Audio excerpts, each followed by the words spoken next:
Geng, siapa kat sini yang tengah cari tumbler, okey, yang sesuai bawa pergi office, pergi jalan-jalan, travel ataupun pergi bersenam? Ha ni geng.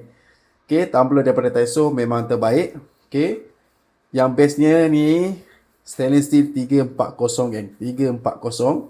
Okey, ha ni. Bermacam-macam color ada ni. Okey. Yang ni label air dia, okey, 1200 ml. Okey. Memang terbaik benda ni. Jom kita buka, kita tengok color apa ni geng. Okey. Color ni color brown. Ha, memang lawa color ni geng. Memang lawa color ni. Okey. Handle ni semua stainless steel geng Handle stainless steel. Tengok design dia, memang padu geng. Design dia memang padu. Okey, memang sesuai sangat. Okey, bawa pergi office, jogging, travel, pergi mana-mana lah. Okey. Memang lawa. Nampak BIP. Okey. Tengok ni. Ha. Okey, nak minum. Ha, macam ni je nak sedut. Okey, nak congak minum air macam tu. Dan mendongak minum macam ni. Ha ni. Okey, dalam dia, jom kita buka dalam dia. Kita tengok dia punya stainless steel 340.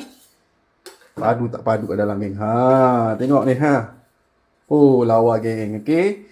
Air sejuk boleh bertahan sampai 24 jam geng. Okey, air panas boleh bertahan sampai 12 jam. Okey. So, siapa yang teringin nak tukar botol air tu, so bolehlah ambil botol ni geng. Okey, tumbler Taiso ni. So, tak menyesal. Okey, harga pun murah geng. Harga murah.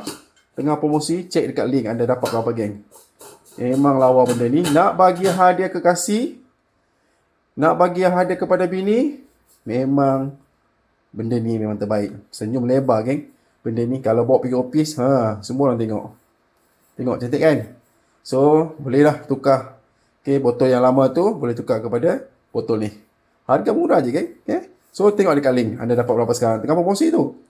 Cepat, grab. Nanti menyesal. Oh, low. Bye-bye. Assalamualaikum.